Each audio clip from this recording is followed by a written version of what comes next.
Qual a melhor maneira de não se deixar levar pelas heresias? Como nos posicionar diante de ataques que vêm contra nós para tentar abalar a nossa fé? Como defender a igreja e como celebrar a nossa fé em Jesus em tempos tão caóticos, tão complicados e em tempos em que estas heresias se manifestam de forma tão incisiva? Perseverando. Não há outra forma a não ser perseverando. Foi o que Paulo aconselhou a Timóteo: persevera nestas coisas. E aqui, queridos, nós precisamos pensar muito bem, porque, infelizmente, nós nos tornamos numa geração que tem muitas dificuldades em perseverar. O que é perseverar? É insistir, permanecer, não desistir, é não perder o foco, mesmo diante das adversidades, mesmo diante de situações desafiadoras. Nós precisamos perseverar. Queridos, sejam bem-vindos à Academia de Pregadores. Sou o pastor Anderson Silva. Estamos nas nossas lições bíblicas de escola dominical, currículo dos adultos, primeiro trimestre de 2025. Hoje iremos estudar a última lição do trimestre. Chegamos ao final do trimestre. Tratamos durante todo este trimestre sobre em defesa da fé, combatendo as antigas heresias que se apresentam com nova aparência, ou seja, uma nova roupagem. As heresias são as mesmas, elas só aparecem com uma nova roupagem, de forma mais modernizada, de forma mais sutil, mas são as mesmas heresias. Estudamos durante todo esse trimestre algumas doutrinas fundamentais da fé cristã e alguns ataques a estas doutrinas, algumas heresias que atacam essas doutrinas. Eu quero crer que foi um trimestre de crescimento, de confronto, mas, sobretudo, de transformação para a nossa vida. Como eu disse, hoje nós vamos estudar a lição de número 13, do dia 30 de março de 2025. O título da nossa lição é Perseverando na Fé em Cristo. Já falei aqui sobre o perseverar, só que não é perseverar em qualquer coisa, é perseverar na fé em Cristo, porque nós sabemos que a fé em Cristo nos mantém vivos. Então, perseverando na fé em Cristo. O texto áureo da nossa lição está na segunda epístola de Pedro, capítulo 1 e versículo 19. E temos muito firme a palavra dos profetas, a qual bem fazeis em mostrar atentos, como uma luz que alumia em lugar escuro, até que o dia esclareça e a estrela da alva apareça em vosso coração. O que o que Pedro está nos dizendo aqui é o seguinte: nós temos uma palavra firme, nós temos um alicerce sólido, e eu gosto sempre de falar sobre isso, pensando o seguinte: por que os nossos filhos vão para a faculdade e com um semestre eles já perdem a fé? Por quê que às vezes isto acontece? Onde estava realmente a solidez espiritual? Onde estavam as convicções de fé que eles tinham? Nós não podemos nos deixar levar de qualquer forma. Não. Nós temos muito firme a palavra dos profetas. E Pedro diz: a qual bem fazeis em estar atentos, como a uma luz que alumia em lugar escuro.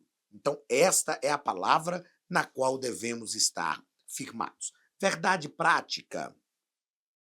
Nossa verdade prática diz o seguinte: a Bíblia Sagrada é o único instrumento moral e espiritual estabelecido por Deus para aferir a nossa conduta diante do Criador, da sociedade, da pátria e da família.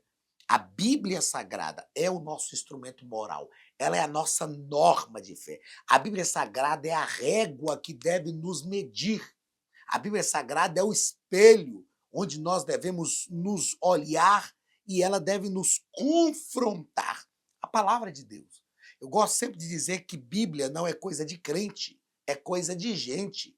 A Bíblia não é só para crente, a Bíblia é para todos aqueles que querem ter uma vida disciplinada, para todos aqueles que querem ter uma vida abundante. A palavra de Deus tem normas, tem referenciais para todas as coisas da nossa vida. A Bíblia tem todas as respostas que nós precisamos. A palavra-chave da nossa lição é perseverança. Perseverar, persistir, continuar, não olhar atrás, não perder o foco, continuar adiante. O texto da leitura bíblica em classe da lição de hoje está em 2 Timóteo, segunda carta de Paulo a Timóteo, capítulo 3, do versículo 10 ao versículo 17, que nos diz o seguinte: Tu, porém, tens seguido a minha doutrina, modo de viver, intenção, fé, longanimidade, amor, paciência, perseguições e aflições, tais quais me aconteceram em Antioquia, em Icônio e em Listra. Quantas perseguições sofri, e o Senhor de todas me livrou. E também todos os que piamente querem viver em Cristo Jesus padecerão perseguições. Mas os homens maus e enganadores irão de mal a pior, enganando e sendo enganados. Tu, porém, permanece naquilo que aprendeste e de que foste inteirado, sabendo de quem o tens aprendido, e de que desde a tua meninice sabes as sagradas letras que podem fazer-te sábio para a salvação pela fé que há em Cristo Jesus. Toda a escritura divinamente inspirada é proveitosa para ensinar, para redarguir, para corrigir, para instruir em justiça, para que o homem de Deus seja perfeito e perfeitamente instruído para toda boa obra. Paulo está orientando Timóteo a permanecer, versículo 14, quando ele diz: Tu, porém, permanece naquilo que aprendeste.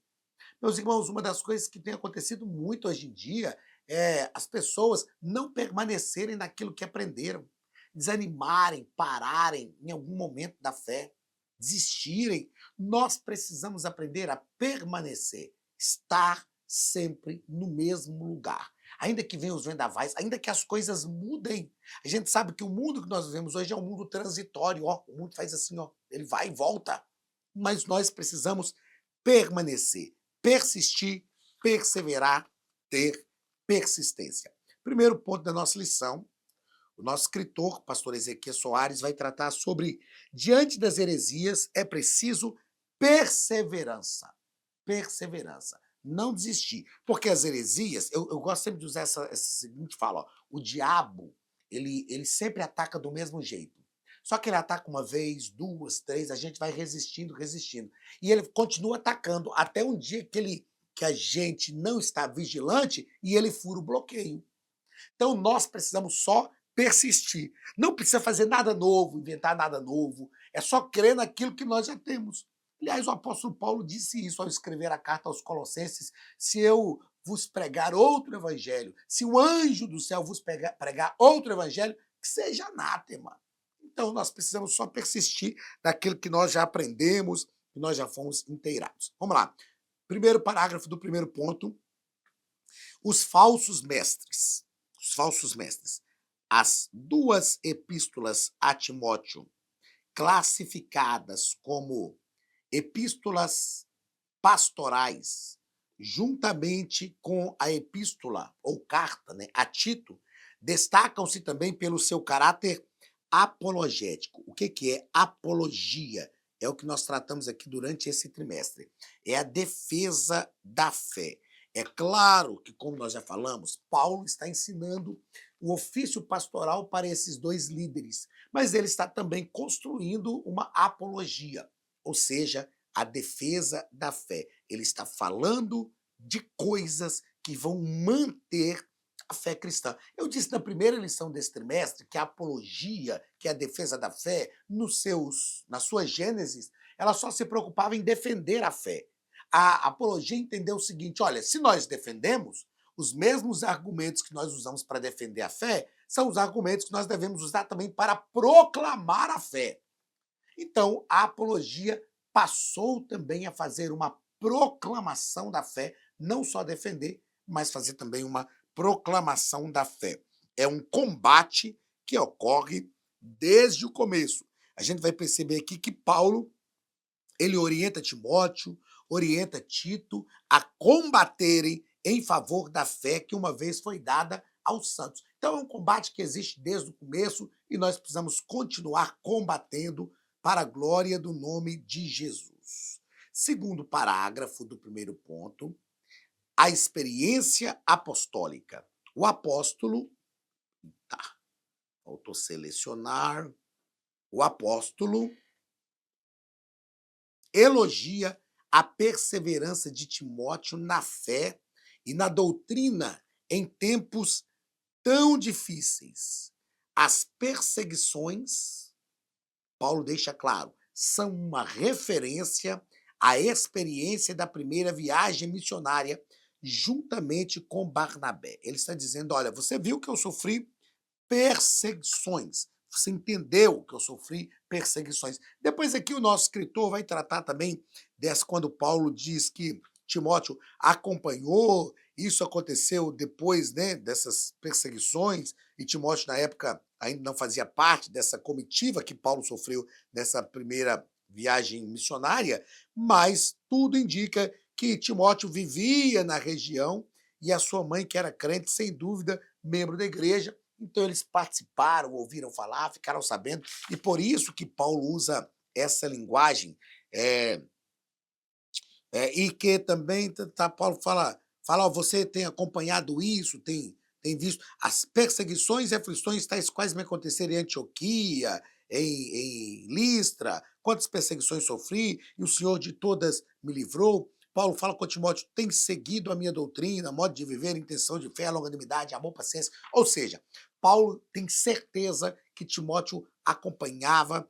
E outra coisa interessante aqui é que Paulo fala com convicção, sabendo que a vida dele é um exemplo para a vida de Timóteo. Ele está dizendo, eu sofri as perseguições. Paulo não está mandando Timóteo persistir, prevalecer, sem que ele tivesse feito isso. Paulo está dizendo, você tem visto de perto a minha doutrina, modo de viver, intenção de fé, longanimidade, amor, paciência, as perseguições que eu sofri, e você tem visto que eu estou prevalecendo. Faz a mesma coisa. Aliás, depois Paulo fala com Timóteo também, né? Ou antes disso, na primeira carta, sofre, pois, comigo como bom soldado de Cristo. Participa dos meus sofrimentos. Então, não é algo teórico que Paulo está ensinando. Paulo está realmente desenvolvendo conteúdo teórico, apologético, mas, sobretudo, ele está ensinando Timóteo com a sua própria vida. Terceiro parágrafo do primeiro ponto, entendendo o querer. O verbo querer, em todos os que piamente querem viver em Cristo Jesus, padecerão perseguições. Olha o que o nosso escritor diz, é mais que um simples desejo, mas uma resolução, ou seja, um propósito de coração, é uma vida com propósito. Paulo diz assim, todos os que querem viver e também todos os que piamente querem viver em Cristo. O que é ter uma vida piedosa? Piedade é a prática de devoção espiritual. Isso é viver uma vida piedosa. Ah, eu sou dedicado à piedade. É a prática de devoção espiritual. Aí Paulo diz: aqueles que querem piamente viver em Cristo padecerão perseguições. Ou seja, quem quer realmente, quem quer viver em Cristo, viver por Cristo, quem está ansioso por isso. Eu costumo dizer que o evangelho não é para quem está levemente interessado. O evangelho é para quem está verdadeiramente sedento de Deus. Esse negócio de levemente interessado não importa não. Deus não está não importa, não. Eu gosto de citar o livro do Tommy Tenney, que é Caçadores de Deus. Ele fala que ser um caçador de Deus é ter uma sede de Deus tão intensa, tão grande, que a pessoa vai em busca vai à procura de Deus, e quanto mais ele encontra, mais de Deus ele quer. Por quê? Porque ele está buscando verdadeiramente Deus. Então, nós precisamos querer. O céu não é para quem está levemente interessado. O céu é para quem está desesperado por Deus, por quem quer, para quem quer verdadeiramente a presença de Deus. Quarto parágrafo do primeiro ponto, a Academia de Pregadores tem um recado para você. Olá, queridos alunos e alunas da Academia de Pregadores, que bom ter você conosco neste momento tão especial. Estamos aqui para apresentar a nova plataforma da Academia de Pregadores, que foi construída ao longo dos últimos meses com muito carinho, um grande investimento, para levar até você não somente um conteúdo de excelência, mas também tecnologia de ponta. Veja comigo. Os cursos estão organizados por trilhas na página principal. Aqui você encontra sugestões, lançamentos, temas específicos e outras categorias. No final da página tem uma trilha com todos os cursos. Após começar os seus estudos, a primeira trilha será Continuar assistindo, que mostra somente os cursos iniciados por você. Sobre a capa do curso, consta o número de aulas, a carga horária e um botão para adicionar aos favoritos. Nesta seta, você pode expandir e ver um vídeo de introdução. Para fazer login, clique no avatar no canto superior direito e insira o seu e-mail e senha usados no cadastro. Caso tenha esquecido a senha, é só clicar neste link, preencher o e-mail cadastrado e a senha será enviada. No canto superior esquerdo fica o novo menu do portal. Ao abrir um curso pela primeira vez, você vê as informações do curso e do professor. E na lateral, ou logo abaixo se for no celular, está a lista de módulos e aulas. Algumas aulas iniciais podem ser grátis e qualquer pessoa que fizer um cadastro rápido pode assistir. Após se matricular, aqui você vê as aulas concluídas, aulas liberadas ou agendadas. Você pode adicionar os favoritos, dar uma nota ao curso e acompanhar o seu progresso. E se você sair do curso e retornar depois, o sistema vai abrir exatamente a última aula assistida. Se estiver no computador, use esta seta para ampliar a tela. Logo abaixo da videoaula você encontra os links para baixar anexos, como áudio e apostilas. E neste campo em branco, pode fazer as suas anotações enquanto assiste. Depois é só imprimir ou salvar. Quando terminar o curso, clique no botão Emitir meu certificado e ele será gerado automaticamente no mesmo instante e sem custo. Clicando no avatar, você tem acesso ao seu perfil e histórico de pagamento. Em Meus Cartões, pode adicionar um novo cartão de crédito para fazer o pagamento do seu plano. Se você já era nosso aluno e seu cartão não aparece aqui, adicione um cartão na nova plataforma. Então aproveite as novidades e clique em Assine Agora. Escolha um dos planos, venha para a Academia de Pregadores, a maior escola bíblica online do Brasil.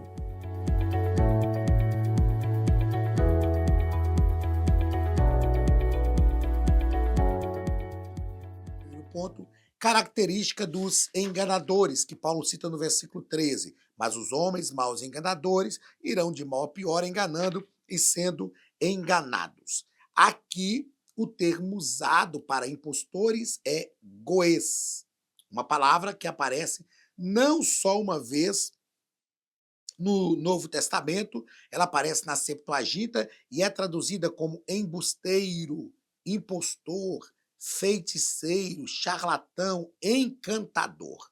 Então, Paulo está realmente fazendo uma denúncia. Essas pessoas são denunciadas por Paulo. Os homens maus, eles são enganadores, eles irão de mal a pior, enganando e sendo enganados. E isso indica que o apóstolo está se referindo a ensinadores e doutrinadores de mentiras, a falsos mestres. Em nada diferem dos falsos doutores. Nenhum deles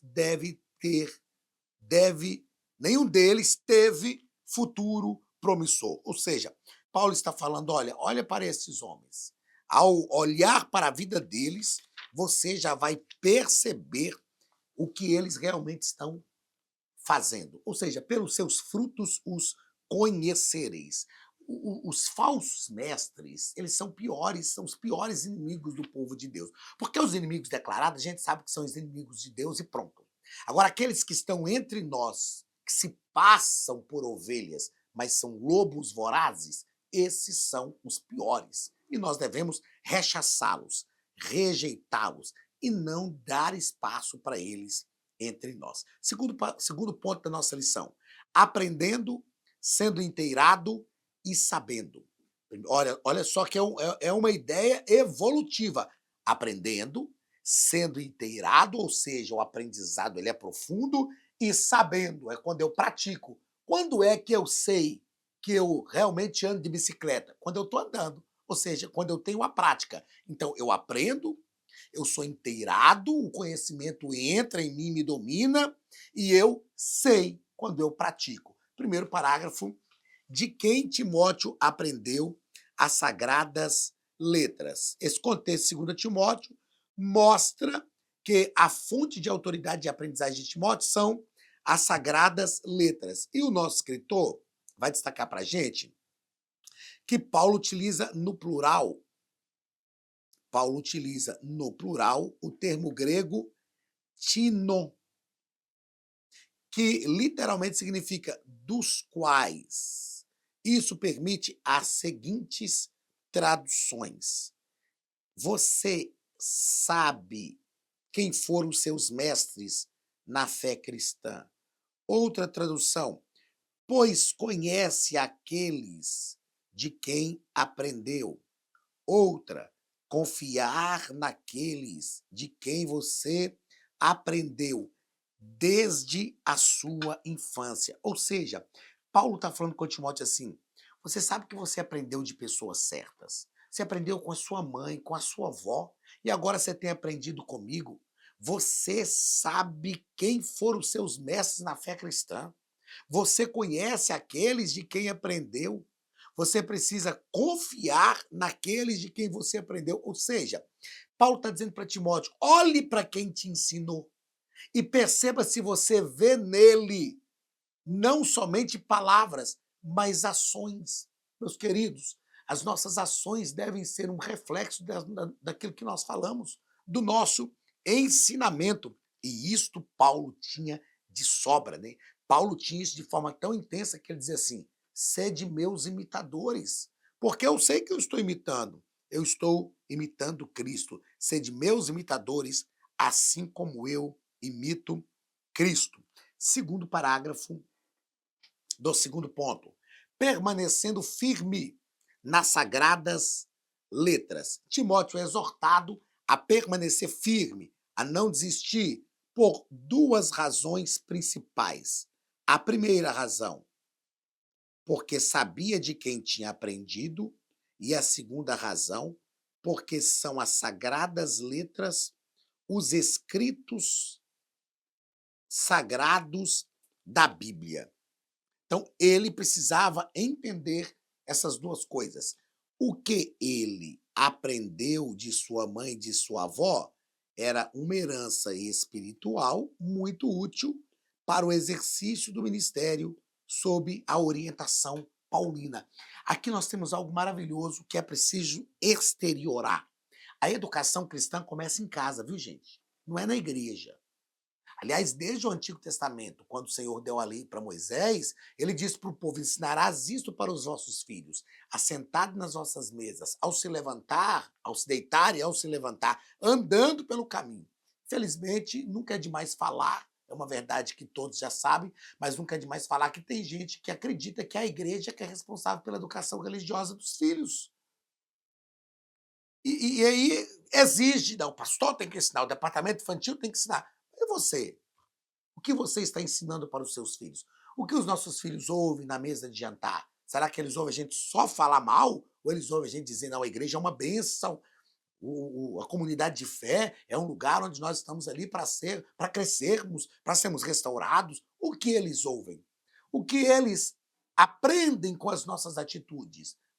É um dito popular antigo que o ensino, como é que é? A palavra conduz, mas o exemplo arrasta. Então, como pais, nós temos essa responsabilidade. E aqui Paulo está dizendo para Timóteo: ó, você já aprendeu da sua mãe, aprendeu com a sua avó, e agora eu só vou te orientar ministerialmente a partir daquilo que você já aprendeu. Primeiro, você sabe de quem você aprendeu, então permaneça. Não deixe a sua fé abalar, porque você sabe que você aprendeu de pessoas sérias. E segundo, o que você aprendeu são as sagradas letras que podem fazer-te sábio. O nosso escritor ainda vai nos dizer aqui que o ensino cristão deve começar em casa, no lar. Podemos passar porque acabamos de tratar sobre isso aqui. Terceiro parágrafo do segundo ponto. A Bíblia é divinamente inspirada. Toda a Bíblia. Quando nós estudamos bibliologia, nós aprendemos sobre as diversas teorias da inspiração. E o nosso escritor diz que é oportuno saber a abrangência da inspiração do texto sagrado. Toda escritura e também os seus autores humanos, pois os homens santos de Deus falaram inspirados pelo Espírito Santo ou movidos pelo Espírito Santo. Segunda de Pedro, capítulo 1 e versículo 21. O que é inspirar? É colocar para dentro. Viu? Quando a gente vai no médico, lá no clínico geral, que ele coloca o estetoscópio para fazer a ausculta do nosso pulmão, ouve o coração, e depois põe o estetoscópio nas costas para ouvir o pulmão, e ele diz, inspire, e a gente puxa o ar para dentro. E respire. A gente completa o ciclo respiratório. Inspirar é colocar para dentro. Os escritores sagrados escreveram inspirados, ou seja, Deus colocou dentro deles o theopneustos, o hálito de Deus. Deus colocou dentro deles aquilo que Deus queria que eles escrevessem e eles escreveram, então, inspirados por Deus. Esta é a verdade. E toda a escritura é inspirada. Toda ela, igualmente, é inspirada. Não é inspiração parcial, não é a inspiração mecânica, não. É inspiração verbal e plenária. Se você estudar bibliologia, você vai aprender sobre isso. Deus colocou a inspiração dentro deles e eles exteriorizaram isso de acordo com a sua cultura e com o seu tempo. Terceiro ponto da nossa lição. Tendo as Escrituras como fundamento. Nesta última lição, nós estamos tratando sobre perseverando da fé em Cristo. Como é que nós podemos perseverar se as Escrituras forem o nosso fundamento? Então, terceiro ponto da nossa lição, tendo as Escrituras como fundamento. Primeiro parágrafo, a autoridade apostólica. A Igreja se submete inquestionavelmente à autoridade dos apóstolos no Novo Testamento. A Bíblia diz em Atos 2:43 que eles perseveravam na doutrina dos apóstolos. O que é o fundamento dos apóstolos? O fundamento dos apóstolos é todo o ensino em relação à pessoa e à obra de Cristo. É claro que, com o passar dos anos, o cano do Novo Testamento foi sendo formado. Os livros, né, literários do Novo Testamento foram sendo construídos e foi acontecendo uma catolicidade, ou seja, os livros foram tendo uma circulação geral nas igrejas. Nós chamamos isso de catolicidade. Isso foi um dos crivos, né, um dos critérios para o livro ser aprovado no cano do Novo Testamento. Mas a igreja, inquestionavelmente, estava alicerçada no fundamento dos apóstolos. Aquilo que eles ensinaram, aquilo que eles falaram, e é o que eles registraram na Bíblia Sagrada para nós.